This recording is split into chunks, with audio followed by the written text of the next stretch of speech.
Hello everyone, मैं वैभव सिंह आप सबका स्वागत करता हूं मार्गदर्शन शिक्षा के यूट्यूब चैनल पे। आशा करते हैं आप सब लोग ठीक होंगे। चलिए बिना किसी देरी के आज की वीडियो को शुरू करते हैं। ये हमारी वीडियो होने वाली है डेली करंट अपडेट्स की वीडियो मॉर्निंग में। आज क्या डेट है? 18 फरवरी 2023, 18 फरवरी 2023 की मॉर्निंग की करंट अपडेट्स की वीडियो होने वाली है। चलिए पहली न्यूज देखते हैं। पहली न्यूज क्या है? Kerala stipend scheme for junior lawyers. तो इस स्कीम में क्या बताया गया है? ये जो केरला की गवर्नमेंट है उसने एक नई स्कीम निकाली है। उस स्कीम के द्वारा ये क्या करेगी, जो भी जूनियर लॉयर्स है, मतलब जो वकील हैं, जो भी छोटे पद पे हैं, जिनको भी ज्यादा एक्सपीरियंस नहीं है, नए नए वकील बने हैं, उन सब के लिए कुछ ना कुछ वेतन दिया करेगी। क्या? देखिए, स्टाइपेंड का मतलब क्या होता है? स्टाइपेंड का मतलब होता है वेतन। वेतन इसका सीधा हिंदी में मतलब होता है वेतन। तो कुछ ना कुछ वेतन देगी कौन? केरला की गवर्नमेंट अपने यहाँ के जो जूनियर लॉयर्स होंगे, जो अपने यहाँ के वकील होंगे, जो अभी छोटे वकील हैं। छोटे वकील का मतलब जो अभी नए नए वकील लगे हैं ना, नए नए वकील बने हैं वो। अब ऐसा क्यों कर रही है केरला गवर्नमेंट? पहले ये बात करते हैं, फिर बात करेंगे कि इसमें कौन कौन से वकील जो है एलिजिबल है, मतलब किस पे मिलेगी और कितनी मिलेगी, जो भी वेतन मिलेगा कितना मिलेगा। ठीक है, तो पहले बात करते हैं कौन, मतलब ये क्यों दिया जा रहा है केरला गवर्नमेंट के द्वारा। देखिए, जब कोई नया नया वकील बनता है ना, पहले देखिए उसको पूरी 5 साल की अपनी डिग्री करनी पड़ती है, ग्रेजुएशन करनी पड़ती है। उसके बाद फिर उसको, अगर मान लीजिए मतलब बहुत बड़ा वकील बनना है, तो स्टार्टिंग से ही उसको किसी बड़े वकील के नीचे क्या करना होगा? किसी बड़े वकील के नीचे उसको प्रैक्टिस करनी पड़ेगी और काफी समय तक प्रैक्टिस करनी पड़ती है। वहां पे भी जब आप बड़े वकील के नीचे प्रैक्टिस करते हो, तो ऐसा तो है नहीं आपको एक साथ ही बहुत बड़े बड़े केस को पकड़ा देगा वकील। स्टार्टिंग में तो आप खाली फाइल इधर उधर ले जा रहे हो, डॉक्यूमेंट्स बना रहे हो, पेपर तैयार कर रहे हो, रिसर्च वगैरह कर रहे हो, ये सब काम आपको होता है ना। और उसी हिसाब से फिर आपको सैलरी भी मिलती है। तो बहुत सारे, देखिए, आपको बहुत सालों तक ये सब काम करना पड़ता है। जब भी आप कभी जाके आपको केस मिल गया, आपकी किस्मत अच्छी हुई, तो फिर उसके बाद वो केस अगर अच्छा चला गया तो किस्मत अच्छी होनी चाहिए। केस अगर अच्छा नहीं गया तो फिर कोई फायदा नहीं है। केस अगर अच्छा चला गया, आप जीत गए केस, वो जो वकील होगा वो जीत गया केस, तो आपको फायदा है उसमें, है ना। तो फिर आपको आगे जाके और ज्यादा बड़े बड़े केस मिलेंगे। जब बड़े बड़े केस मिलने लगेंगे तो पहले तो आप उसके नीचे काम कर रहे हो, फिर आप अपना भी काम कर सकते हो अलग से। ऐसा होता है पूरा सिस्टम। तो जब वकील छोटे उस पर काम कर रहा होता है, किसी वकील के नीचे काम कर रहा होता है, तो क्या होता है, इसे बहुत ज्यादा सैलरी नहीं मिलती। वही सैलरी मिलेगी जो वकील बोल रहा देगा उसको, है ना। जो बड़ा वकील होगा, जो बड़ा बैरिस्टर होगा, वही तो होगा जो उसको सैलरी देगा। तो वो सैलरी कई बार क्या है, इतनी नहीं होती है कि वो अपना डेली जिंदगी काट सके, डेली लाइफ काट सके। तो ऐसे वकील जो होते हैं ना, ऐसे वकील जिनको इतनी सैलरी नहीं मिल रही है कि वो अपनी पूरी डेली जिंदगी काट सके, घर परिवार होता है उन सबका खर्चा चला सके, ऐसे वकील को केरला गवर्नमेंट, ऐसे जूनियर वकील को केरला गवर्नमेंट अपनी तरफ से पैसे दिया करेगी। ठीक है, अपनी तरफ से एक वेतन दिया करेगी। कितने रुपए? 3,000 रुपए। 3,000 रुपए हर महीने उसको दिया करेगी। अब इसमें एलिजिबल कौन कौन है, मतलब किस किस को मिलेगा? देखिए, जूनियर वकील को मिलेगा। खाली जूनियर वकील के लिए ऐसा नहीं है कोई सीनियर वकील है उसने भी अपना डाल दिया कि जी हाँ मुझे भी चाहिए तो उसे मिलेगा, नहीं। खाली जूनियर वकील के लिए ये मिलेगा। ओके, फिर दूसरी चीज किसको मिलेगा? देखिए, जिसकी सालाना जो सैलरी होगी ना, वो 1 लाख से कम होनी चाहिए। जिसकी सालाना सैलरी जो है वो 1 लाख से कम होनी चाहिए और कम से कम 3 साल का उसको प्रैक्टिकल का एक्सपीरियंस होना चाहिए। मतलब कम से कम 3 साल तक उसने किसी ना किसी वकील के नीचे काम किया हुआ हो, है ना। उसने देखा हो सब काम कैसे चलता है, प्रैक्टिकली कैसे काम चल रहा है ना, ये सब उसको पता हो। कम से कम 3 साल के तक उसने प्रैक्टिस की हुई हो और कम से कम 1 लाख जो है सालाना, पर ईयर, सालाना से कम उसकी सैलरी हो। ठीक है, सालाना 1 साल का मतलब क्या हो गया? देखिए, 8,000 के आसपास पड़ता है सालाना। तो 8,000 के आसपास उसकी सैलरी हो, उससे ऊपर ना जाए, है ना। 8 8.5 के आसपास जो भी पड़ेगा 1 लाख में, उससे ऊपर नहीं जानी चाहिए उसकी सैलरी। तब उसको ये 3,000 रुपए का जो स्टाइपेंड है, ये तो वेतन है, केरला गवर्नमेंट के द्वारा दिया जाएगा। ओके, चलिए नेक्स्ट न्यूज देखते हैं। आशा करता हूं आपको पहली न्यूज अच्छे से समझ में आ गई होगी। Uttarakhand new anti cheating law. तो उत्तराखंड गवर्नमेंट जो है नया एंटी चीटिंग लॉ लेके आई है। अभी एंटी चीटिंग लॉ क्या होता है? चीटिंग तो आप सभी जानते हो, है ना। और किसी भी चीज के आगे अगर एंटी लग जाए तो उसका, मैंने आपको क्या बताया था, तो उसका अपोजिट। तो जो चीटिंग होगी, चीटिंग का अपोजिट क्या होगा? चीटिंग को रोकना। चीटिंग का अपोजिट तो यही होगा ना। मान लीजिए कोई चीटिंग कर रहा है तो आप, वो जो टीचर होते हैं उनका क्या काम होता है? वो हमको रोकते हैं। तो ये जो लॉ है इसमें क्या होगा कि जो चीटिंग होती है उसको रोकने के लिए ये जो लॉ है ये स्पेशली लाया गया है ना। अब ये कौन सी चीटिंग की बात कर रही है? जो उत्तराखंड गवर्नमेंट है, कौन सी चीटिंग की बात कर रही है इस लॉ में? देखिए, जो गवर्नमेंट एग्जाम्स होते हैं ना, केरला गवर्नमेंट के अंदर जो भी एग्जाम्स होते हैं, है ना, बहुत सारे एग्जाम होते हैं। केरला पुलिस के एग्जाम होते होंगे उनके यहाँ, और भी बहुत सारी लोकल पोस्ट होती होंगी। इन सब के जैसे यूपी में एग्जाम होते हैं, ऐसे आपके उत्तराखंड में भी एग्जाम होते हैं, है ना। जैसे यूपी में एग्जाम होते हैं ऐसे उत्तराखंड में भी एग्जाम होते हैं। सॉरी, शायद मैंने पहले केरला बोल दिया था, केरला नहीं, मैं बात कर रहा था उत्तर प्रदेश की, उत्तराखंड की, गलती से ऊपर केरला है तो शायद केरला बोल दिया था मैंने। मैं बात कर रहा था उत्तराखंड की, तो उत्तराखंड में भी ऐसे बहुत सारे एग्जाम होते हैं जैसे यूपी में होते हैं। तो उन एग्जाम में पिछले कुछ सालों में क्या हो रहा है, 2016 के बाद से ना कई सारे ऐसी न्यूज आती है कि उत्तराखंड में या कहीं भी, उत्तराखंड में ही नहीं कहीं भी, बहुत सारी जगह यूपी में भी और सेंट्रल लेवल पे भी बहुत सारे एग्जाम्स और बहुत सारे जो पेपर हैं, एग्जाम के जो पेपर होते हैं वो लीक हो रहे हैं, वो बहुत ज्यादा लीक हो रहे हैं। इस वजह से क्या है, ये जो लॉ लाया गया किसके द्वारा, उत्तराखंड गवर्नमेंट के द्वारा। अब इसमें क्या होगा, देखिए पूरी पूरी जो पूरी सप्लाई एक मिनट हाँ, तो जो पूरी सप्लाई चेन है उसके ऊपर पूरी पूरी नजर रखी जाएगी, देखा जाएगा जहां से पेपर बन के आ रहा है, जहां छप रहा है, जहां पे आगे जा रहा है, कहीं भी बीच में जो है कोई लीकेज ना रह जाए, है ना, कोई भी ऐसी चीज ना रह जाए जहां से पेपर लीक होने की आशंका होती है। और बाई चांस अगर पेपर लीक हो भी गया तो क्या होगा, सारी सारी चीजों की तहकीकात होगी, सारी चीज देखी जाएंगी और सबको सजा दी जाएगी एक तरफ से, ठीक है। जब एक बार सजा सबको मिलेगी तो सब डर के हमारे फिर नहीं करेंगे अगली बार से। तो यही जो चीटिंग लॉ है, ये जो उत्तराखंड की गवर्नमेंट का चीटिंग लॉ है, इसके द्वारा ये लाया गया, ठीक है ना। और अगर मान लो कोई बच्चा चीटिंग करता हुआ पकड़ा जाए, पेपर के बीच में जो बच्चे चीट वगैरह ले आते हैं उसको चीटिंग करते हैं, तो क्या होगा,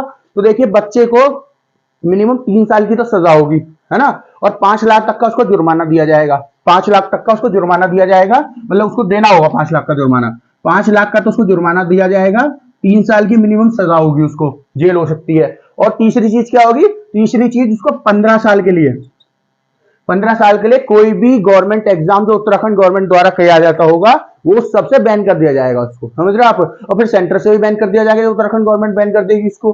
तो कोई भी एग्जाम जो उत्तराखंड में हो रहा है, कोई भी एग्जाम जो उत्तराखंड में हो रहा है, चाहे वो स्टेट का एग्जाम हो, है ना, जो स्टेट की अलग अलग पोस्ट होती है, चाहे वो कोई ऐसा एग्जाम हो, सेंटर का एग्जाम हो, कोई केंद्र का एग्जाम हो जो उत्तराखंड में हो रहा है, उन सब एग्जाम के ऊपर ये जो आपकी है एंटी चीटिंग लॉ ये लागू किया जाएगा, किसके द्वारा, ये है आपकी उत्तराखंड गवर्नमेंट।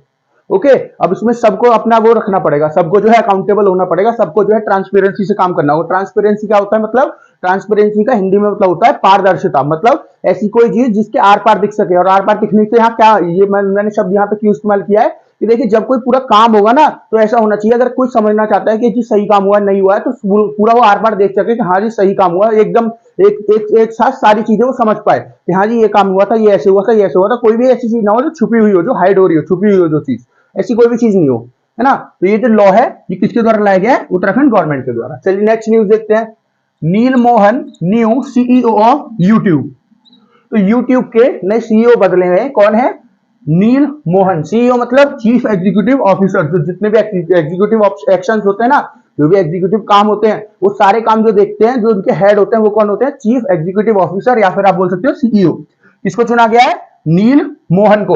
अब देखिए नाम देख के आपको तो ऐसा ही लग रहा हो, देसी सा नाम लग रहा है ना, तो हाँ ये एक इंडियन ओरिजिन के ही है ना, ये एक इंडियन ओरिजिन के ही आदमी है। अब इंडियन ओरिजिन क्या होता है, देखिए मैंने आपको पहले भी कई बार बताया, जब ऋषि सुनाक के बारे में बात की थी और जो सुंदर पिचाई के बारे में भी हमने बात की है, तो उन सब के बारे में मैंने आपको बताया इंडियन ओरिजिन क्या होता है।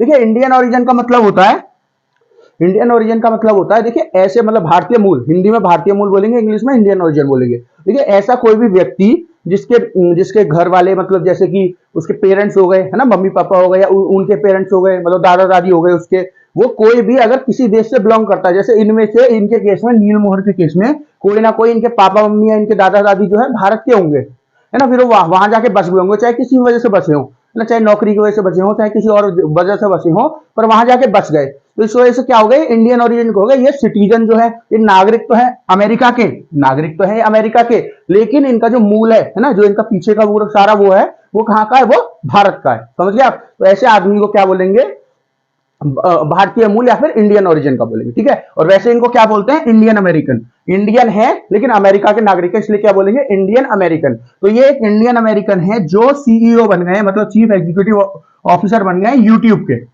ओके, तो इन्होंने किसको हटाया है, ये किसकी जगह पे जो है चीफ एग्जीक्यूटिव ऑफिसर बने हैं, तो इन्होंने हटाया है आपके सूजन वोस्की को। किसको, सूजन वोस्की को इन्होंने हटा के और उसकी जगह इनकी जगह पे सूजन वोस्की की जगह पे नए सीईओ बन गए। अच्छा, और इसके बारे में हम क्या जान सकते हैं, इस न्यूज में ऐसा क्या है जो हमको जानना चाहिए। देखिए इनके बारे में तो ज्यादा आपसे कुछ पूछा नहीं जाएगा, नील मोहन के बारे में ऐसा कुछ आपसे पूछा नहीं जाएगा, इनकी पिछली लाइफ के बारे में, पहले क्या करते थे क्या नहीं करते थे। आपसे क्या पूछ सकते हैं, यूट्यूब के बारे में आपसे काफी कुछ पूछ सकते हैं। जैसे कि आप पूछ सकते हैं यूट्यूब जो है किसने बनाई थी, यूट्यूब कब बनी थी, कब लॉन्च की गई थी, और क्या पूछ सकते हैं यूट्यूब की पेरेंट कंपनी कौन सी है, इसके हेडक्वार्टर का, ये सब पूछ सकते हैं। चलिए वो सब डिस्कस कर लेते हैं। पहले डिस्कस करते हैं कब बनी थी, है ना, किस दिन लॉन्च की गई थी। ये लॉन्च की गई थी आपकी 14 फरवरी 2005 में। देखिए अभी कुछ दिन पहले मेरी एक और सीरीज चल रही है, कौन सी, आज का इतिहास की सीरीज। उसमें जो 14 फरवरी आई थी ना, ये जो मैंने उस दिन भी उसमें पढ़ाया था यूट्यूब के बारे में कि आज के दिन यूट्यूब लॉन्च हुआ था, कब, 14 फरवरी को। तो 14 फरवरी को 2005 में, फरवरी में 14 फरवरी 2005 में क्या हुआ था, यूट्यूब जो है लॉन्च हुआ था। अब इसके वो कौन है, मतलब इसको क्रिएट किसने किया, फाउंडर कौन कौन है इसके। तो जी इसके फाउंडर है, एक तो है आपके जावेद करीम। कौन, जावेद करीम, पहले फाउंडर इसके जावेद करीम। दूसरे कौन है इसके फाउंडर, चैड हर्ली। कौन, चैड हर्ली। और तीसरे फाउंडर कौन है इसके, तीसरे फाउंडर है इसके स्टीव चैन। क्या, स्टीव चैन। तो ये तीन इसके फाउंडर है, ठीक है, तीन ये फाउंडर है, जिन तीनों ने मिलकर, तीनों दो फ्रेंड्स हैं, तीनों दोस्त हैं, इन तीनों ने मिलकर इसको बनाया है। कौन कौन है इसके जो फाउंडर है, इसके फाउंडर हैं आपके जावेद करीम। दूसरे कौन है, चैड हर्ली। तीसरे कौन है, स्टीव चैन। तीसरे हो गए स्टीव चैन। तो ये तीन है इसके फाउंडर। फाउंड कब हुई थी, मतलब लॉन्च कब की गई थी, 14 फरवरी 2005। और इसके हेडक्वार्टर कहाँ है, इसके हेडक्वार्टर है कैलिफोर्निया यूएसए में। कैलिफोर्निया यूएसए में इसके हेडक्वार्टर है, ठीक है। और इसकी पेरेंट कंपनी कौन सी है, देखिए पेरेंट कंपनी क्या होती है, पेरेंट कंपनी होती है ऐसी कंपनी जो इसको ओन करती है, मतलब जिसके अंदर ये काम करती है, कंपनी जिसके अंडर ये काम करती है। अभी कौन सी कंपनी के अंडर काम करती है, देखिए ये काम करती है गूगल के अंदर। ये आती है गूगल, गूगल का आप सब जानते हो ना, गूगल सर्च इंजन यूज करते हो गए, है ना, गूगल पे जाके सर्च करते हो चीजें, तो वही जो गूगल कंपनी है उसी के अंडर आती है क्या आपकी, उसी के अंडर आती है आपकी यूट्यूब, है ना। और इस न्यूज के थ्रू मैं आपको एक चीज बताना चाहता था। देखिए आप देखोगे ना, पूरा पैटर्न देखिए आप।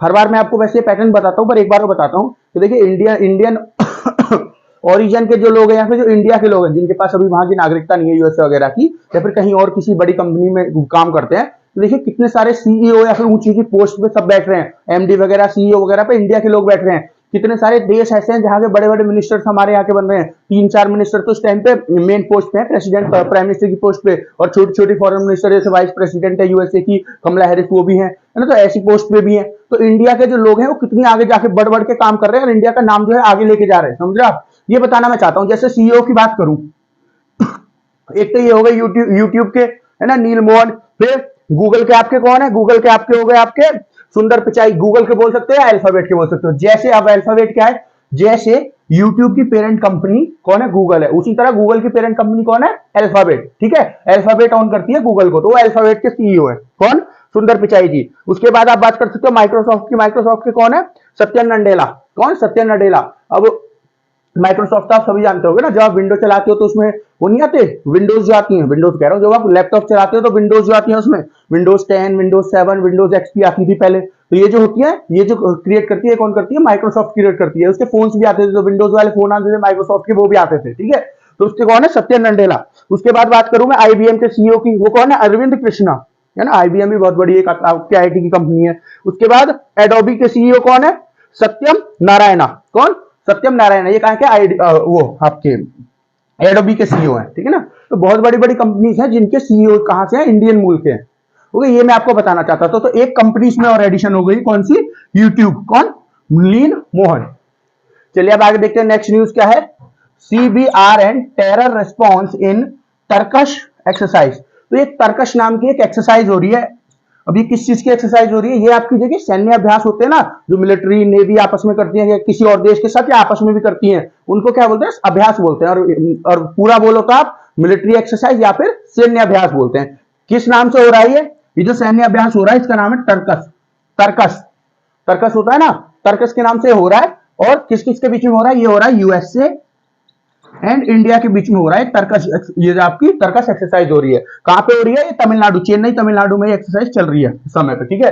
अब इसमें क्या है कि एक चीज के ऊपर इसमें बहुत ज्यादा फोकस किया जा रहा है। किस चीज के ऊपर, CBRN टेरर रेस्पॉन्स। अब ये CBRN क्या है, ठीक है, ये CBRN हमको समझना है। यही जो मेन चीज है यहाँ पे समझाने के लिए मैंने इसको डाला है, ये जो न्यूज डाली है। बाकी आप ये तो समझ ही गए होंगे। कुछ कोई आपसे पूछ ले कि टर्कस जो है ये एक्सरसाइज किस किस के बीच में होती है, तो किस किस के बीच में होती है, यूएसए और इंडिया के बीच में, ठीक है, इनके आर्मीज के बीच में एक्सरसाइज होती है।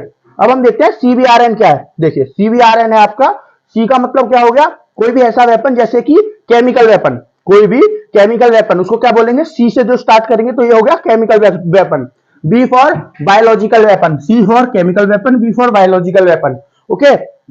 फिर आर फॉर रेडियो जो आपके रेडियोलॉजिकल वेपन्स होते हैं, ठीक है, जो आपके रेडियो एक्टिव वेपन्स हो गए या फिर रेडियोलॉजिकल वेपन हो गए वो। और एन फॉर न्यूक्लियर वेपन। तो ऐसा कोई भी वेपन जैसे कि केमिकल वेपन हो सकता है आपका, जो केमिकल रिलीज करके और उससे उसको किसी को परेशान करे, ठीक है, बहुत सारी केमिकल गैसेस जो निकालते हैं, जैसे मस्टर्ड गैस निकालते हैं ऐसे करके। उसके बाद कोई बायोलॉजिकल वेपन में क्या होता है, बायोलॉजिकल वेपन में होते हैं आपके कोई बीमारी वगैरह, कोई वायरस वगैरह निकाल देना, ठीक है। फिर जैसे कि अगर आपको एग्जांपल दूं कि जब कोरोना वायरस चला था तो एक मिनट जब कोरोना वायरस चला था तो सब बोलते थे कि चाइना जो है एक बायोलॉजिकल वेपन की तरह उसको यूज कर रहा है, जो भी उसके बराबर इकोनॉमी आ रही है सबको नीचे डुबाने के लिए। हालांकि अब तो चाइना के ऊपर उसका इतना उल्टा हमला हो गया है कि चाइना की इकोनॉमी नीचे गिरती चली जा रही है। फिर रेडियोलॉजिकल वेपन, ऐसे वेपन्स जो रेडियो वेव्स निकालते हैं, जो रेडियो एक्टिव वेव्स निकालते हैं, ठीक है ना, जो आपकी बॉडी होती है ना उसमें कुछ ना कुछ नुकसान करती रहती है ना, वो ये एक समय पे नहीं करती, धीरे धीरे करके नुकसान करती है। जो आपकी रेडियो एक्टिव वेव्स होती है, रेडियो एक्टिव वेपन्स होते हैं ना, ये बहुत धीरे धीरे करके आपको जो है नुकसान करते हैं। फिर न्यूक्लियर वेपन तो आप सभी जानते हो, न्यूक्लियर वेपन जैसे कि आपने हिरोशिमा और नागासाकी के ऊपर गिरा गया था, ऐसे जो ये जो होते हैं ये न्यूक्लियर वेपन होते हैं, ये जो होते हैं आपके परमाणु बम, यही न्यूक्लियर वेपन इंग्लिश में बोल देते हैं, हिंदी में परमाणु बम। तो ऐसे हथियारों का किसी तरह किसी टेररिस्ट ऑर्गेनाइजेशन का हाथ लग जाए, टेररिस्ट ऑर्गेनाइजेशन मतलब आतंकवादी किसी संगठन के पास अगर ये चले जाएं, तो ऐसी सिचुएशन में जब वो इनका यूज करें, तो ऐसी सिचुएशन में जो मिलिट्रीज हैं वो कैसे रिस्पॉन्ड करेंगे, इसी को बोलते हैं आपका CBRN, टेरर रिस्पॉन्स। क्या उसका रिस्पॉन्स हो गया, रिस्पॉन्स में क्या होगा कि जो नागरिक है उनको कैसे बचाया जाए, लोग हैं आसपास उनको कैसे बचाया जाए, या फिर कैसे इसको जब पता चल रहा है हमको, जैसे न्यूज मिल गई किसी इंटेलिजेंस से कि ये कोई टेररिस्ट ऑर्गेनाइजेशन है, ये यूज करने वाली है, इसको यहाँ पे करने वाली है, तो उसको कैसे रोका जाए, इन सब चीजों की जो बातें उसमें होगी वो कहाँ पे होगी, वो इस एक्सरसाइज में की जाएगी। जो स्पेशल इसकी वो हो रही है ट्रेनिंग किस चीज की, CBRN टेरर रिस्पॉन्स की, है ना। कहाँ पे आपकी जो टर्कस एक्सरसाइज हो रही है यूएसए और इंडिया के बीच में, कहां पे हो रही है, चेन्नई तमिलनाडु में एक्सरसाइज हो रही है, ठीक है। चलिए अब नेक्स्ट न्यूज देखते हैं। नेक्स्ट न्यूज क्या है आपकी, आज की लास्ट न्यूज है, जस्ट अ मिनट, हाँ, India and Israel will manufacture LORA missile in India. तो इंडिया की एक कंपनी है जिसका नाम क्या है, इंडिया की जो कंपनी है उसका नाम है आपका, इंडिया की जो कंपनी है उसका नाम है Bharat electronic well, BEL। BEL जानते हो आप, ये एक आपकी PSU है ना, एक PSU कंपनी है। PSU मतलब पब्लिक सेक्टर अंडरटेकिंग, जो गवर्नमेंट ऑफ इंडिया के अंदर आती है, ऐसी जो कंपनी होती है उनको PSU बोलते हैं। तो BEL, वेल की फुल फॉर्म क्या है, वेल की फुल फॉर्म है आपकी भारत इलेक्ट्रॉनिक्स लिमिटेड। क्या, भारत इलेक्ट्रॉनिक्स लिमिटेड। तो एक तो ये हो गई भारत इलेक्ट्रॉनिक्स लिमिटेड, ये कहां की हो गई, ये हो गई इंडिया की। और इजराइल की कौन सी कंपनी, इजराइल की कंपनी है IAI। क्या है इजराइल की कंपनी, IAI। तो IAI क्या है पूरा नाम, इसका पूरा नाम है इजराइल एरोस्पेस इंडस्ट्रीज लिमिटेड। क्या, इजराइल एरोस्पेस इंडस्ट्रीज लिमिटेड। तो ये दोनों कंपनी मिलके ये जो मिसाइल है, क्या नाम है इसका, लोरा मिसाइल, है ना। लोरा का अगर बात करो लोरा की फुल फॉर्म क्या है, लॉन्ग रेंज अटैक। इस मिसाइल का नाम है लॉन्ग रेंज अटैक, और शॉर्ट फॉर्म में कहते हैं लोरा मिसाइल। तो ये जो मिसाइल है इसको मैन्युफैक्चरिंग करेंगे, इसको बनाएंगे कहां पे, भारत में, ठीक है। देखिए इसको अगर मैं आपको बात करूं ना, और पहले भी कभी ऐसा किया इजराइल वगैरह ने कि भारत में जो बनाई है, और क्या फायदे होंगे इसके, और ये मिसाइल पहले कहां यूज हो चुकी है, लोरा मिसाइल। तो अगर मैं बात करूं कि पहले क्या ऐसे कभी कोई मिसाइल वगैरह कुछ भी बनाया है इंडिया और इजराइल ने, देखिए हाँ, बराक 8 नाम से एक मिसाइल है भारत के पास, जो इंडिया और इजराइल जो है इन दोनों की कंपनियों ने डिजाइन करी है ना, डेवलप करी है पूरी, एक एक स्क्रैच से लेके और बिल्कुल जहां तक ये बनी है, सारे इसके प्रोसेसेस जो है दोनों कंपनीज ने, दोनों कंट्रीज के लोगों ने मिलकर बनाए हैं, जो भी इनकी कंपनी है, और डिजाइन इन्होंने करी है, फिर उसके बाद मैन्युफैक्चरिंग भी दोनों के यहां हो रही है, ठीक है ना। और दोनों इसको इस्तेमाल भी कर रहे हैं, कौन सी, बराक 8। पर ये जो मिसाइल है ना लोरा मिसाइल, इसमें थोड़ा सा डिफरेंस है, क्या कि इसको डिजाइन और डेवलप जो किया है वो किसने किया है, वो इजराइल की कंपनी ने किया, लेकिन अब ये मैन्युफैक्चरिंग का होगी, इसकी मैन्युफैक्चरिंग अब हुआ करेगी भारत में।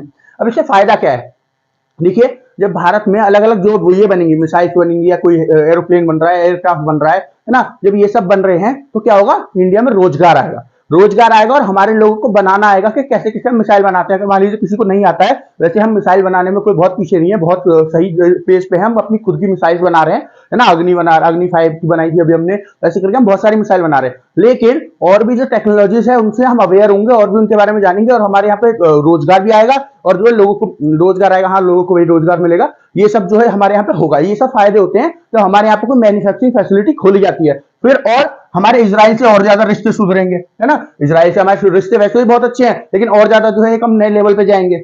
ओके, अब आगे क्या बात करते हैं। ये जो लोरा मिसाइल है ये पहले कहीं यूज होती हुई देखी गई है। देखिए ये ना अभी तक इसका कोई नाम बहुत ज्यादा था नहीं, लेकिन अभी कुछ दिन पहले एजरबाइजान और आर्मेनिया का युद्ध हुआ। एजरबाइजान और आर्मेनिया का युद्ध हुआ, दोनों यूरोपीय देश हैं। एजरबाइजान और यूरोप आपका आर्मेनिया दोनों साइड साइड में पड़ते हैं। तो इनके दोनों का युद्ध हुआ, एजरबाइजान एंड आर्मेनिया का। इसमें क्या हुआ, एजरबाइजान की जो वो थी ना मिलिट्री थी, इनके पास थी मिसाइल, लोरा मिसाइल, और इन्होंने इसका इतना बढ़िया इस्तेमाल किया गया इनके द्वारा। अब इनके चाहे सोल्जर्स अच्छे हो, चाहे मिसाइल बहुत बेहतरीन थी, कुछ भी बोल दीजिए आप, लेकिन इसका इतना बेहतरीन इस्तेमाल किया गया कि बहुत मतलब बेहतरीन वाला इस्तेमाल किया गया। ये जो लड़ाई थी ना ये आर्मेनिया और अजरबैजान के बीच में, जीता अजरबैजान, है ना। और क्यों, और इसने मिसाइल्स का बहुत अच्छी तरह से इस्तेमाल किया, और भी बहुत सारे वेपन्स थे जिसका इन्होंने बहुत अच्छे से इस्तेमाल किया। उसी में एक था ये लोरा मिसाइल जो थी। ओके, तो उसके बाद जैसे इसका यूज देखा गया इस लड़ाई के दौरान, बहुत सारे देश ऐसे हैं जो इजराइल के पास जा रहे हैं कि हमको ये मिसाइल चाहिए, हमको बेच दो मिसाइल, ना। लेकिन इंडिया किस डील के साथ गया कि हमको ये मिसाइल चाहिए लेकिन आपको हमारे यहाँ बनानी पड़ेगी, है ना। देखिए अभी कुछ दिन पहले मैं आपको बता रहा था कि टाटा, जो Tata company, sorry air India बोलते हैं, टाटा नहीं एयर इंडिया बोलते हैं। टाटा जो एयर इंडिया है वो टाटा जो है एयर इंडिया की पेरेंट कंपनी है। पेरेंट कंपनी क्या होता है मैंने अभी आपको बताया था ना, टाटा ग्रुप ने एयर इंडिया को खरीद लिया कुछ दिन पहले, है ना, लास्ट ईयर खरीद लिया था। तो एयर इंडिया ने एक डील साइन करी थी किसके साथ, एक तो आपके एयरबस के साथ जो फ्रांस की कंपनी है या फिर यूरोप की बोल सकते हो आप, और दूसरी बोइंग जो यूएसए की कंपनी है, किस चीज की, 500 एरोप्लेन लेने की, है ना, 500 एयरक्राफ्ट लेने की। लेकिन उस डील में इन्होंने क्या गलती करी, ये नहीं बोला कि आप कुछ जो आपके एयरप्लेन है हमारे यहाँ पे डेवलप करो इनके, है ना। अब हमारे यहाँ पे डेवलप करो तो हमारे लोगों को क्या होता, हमारे लोगों को रोजगार मिलता है इससे, जब हमारे यहाँ पे डेवलप होगा।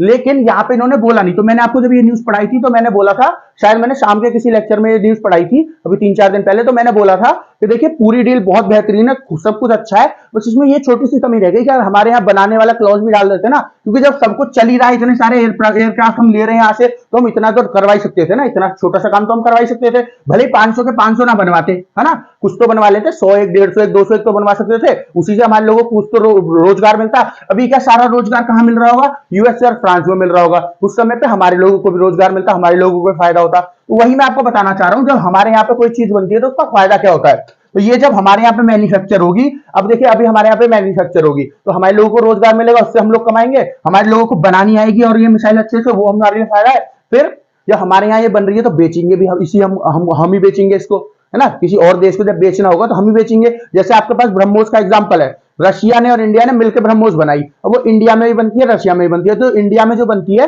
इंडिया उसको बेच सकता है सारे जगह पे, है ना। बहुत सारी कंट्रीज को, जैसे फिलीपींस से डील कर रखी है, ब्राजील से डील कर रखी है इंडिया ने, क्यों, बेचने के लिए, उसका फायदा उठाएगा, इंडिया का फायदा लेगा। जब आप किसी को कोई चीज बेचते हो, कोई एक्सपोर्ट करते हो तो आपको उसका फायदा होगा। उसी तरह ये जो मैन्युफैक्चरिंग होगी आपकी लोरा मिसाइल, जब ये इजराइल तो अपने यहाँ पे कर ही रहा है, फिर इंडिया में भी फैसिलिटी खोल दी जाएगी और इंडिया के लोगों को पता चलेगा, वहां के लोग मिलकर, सब मिलकर साथ में बनाएंगे, तो फिर इंडिया इसको बेचेगा और इंडिया से फायदा उठाएगा। और बाकी जो आपका जो रोजगार वाला है और लोगों को चलाना है वो सब है ही सिस्टम, और भी बहुत सारी चीजें जो है फायदेमंद होती है। इस वजह से फायदा होता है। तो कोई भी चीज आपके यहाँ बनवाने के लिए किसी को राजी कर लो, अपने आप बनाओ तो कोई बात ही नहीं है, फिर तो उससे बढ़िया तो कुछ है ही नहीं।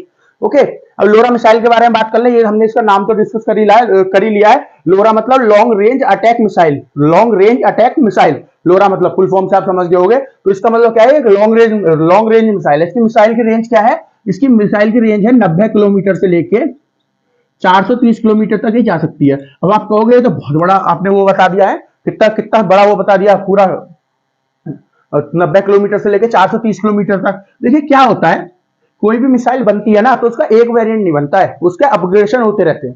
तो जब अपग्रेडेशन होते हैं तो उसके अलग अलग वर्जन आते हैं। तो अलग अलग वर्जन में अपग्रेडेशन में क्या होगा मिसाइल के में, एक तो आपकी प्रिसीजन जो है उसको सही किया जाएगा। प्रिसीजन मतलब कि जो है एक्यूरेसी सही हो, मतलब सही जगह पे मारे, जहां हम मारना चाहते हैं उसी टारगेट पे मारे, इधर उधर ना जाए। हर समय पे ये चीज इंप्रूव की जाएगी, सॉफ्टवेयर इंप्रूव किया जाएगा, ठीक है, गाइडिंग सिस्टम इंप्रूव किया जाएगा। और क्या होगा, रेंज बढ़ाई जाएगी। तो इसकी जो है रेंज स्टार्ट जब हुई थी तो 90 किलोमीटर से हुई थी, तो 90 किलोमीटर के भी वेरिएंट है हमारे पास मतलब इजराइल के पास। और उसके बाद धीरे धीरे जब बढ़ रही है रेंज, तो धीरे धीरे रेंज मतलब जैसे जैसे अपग्रेडेशन आया ऐसे ऐसे रेंज भी बढ़ा दी गई है। तो इसकी रेंज जो है अलग अलग वेरिएंट में 90 से लेकर 430 किलोमीटर तक है। ओके, तो एक बार बोर्ड देख लीजिए। आज के लिए इतना ही। आशा करता हूं आपको सारा कुछ समझ में आया होगा। मैंने पूरी कोशिश करी है आपको सारे पॉइंट समझाने की। तो दोस्तों आज के लिए इतना ही। आशा करता हूं आपको सारा कुछ समझ में आया होगा। आपने पूरा बोर्ड भी देख लिया होगा। और अगर आपको कुछ समझ में नहीं आया तो आपको कमेंट सेक्शन में कमेंट करके पूछना है कि सर हमारी ये समझ में नहीं आया है, ताकि मैं आपको आज शाम की वीडियो या कल सुबह की वीडियो में समझा सकूं जो भी आपकी समझ में नहीं आया। ओके, और देखिए पूरी कोशिश करिए, पूरी मेहनत करिए, पढ़िए, है ना, क्योंकि 2023 में बहुत सारे एग्जाम्स आने वाले हैं। तो आपको 2023 में एग्जाम जो है निकालने हैं, क्लियर करना है। 2024 तक आपके हाथ में जॉब होनी चाहिए। तो इसी वजह से पूरी कोशिश करिए कि आप बहुत अच्छे से पढ़ें, है ना। और जो हमारा चैनल है मार्गदर्शन शिक्षा केंद्र, इसको सब्सक्राइब करें, हमारे वीडियोस को लाइक करें और शेयर करें। और जो हमारा चैनल है इसको ज्यादा ज्यादा हमको सपोर्ट करें और इसको सब्सक्राइब करें, ठीक है। और सॉरी पिछले एक दिन से 1-1.5 दिन से वीडियो नहीं आ पा रही थी, क्योंकि मैं था नहीं यहाँ पे, कहीं बाहर गया हुआ था। लेकिन अब कंटिन्यू वीडियो आएंगी। तो आज के लिए इतना ही। हमको सपोर्ट करें, हमारी वीडियोस को लाइक करें, शेयर करें। तब तक के लिए, आज शाम तक के लिए धन्यवाद।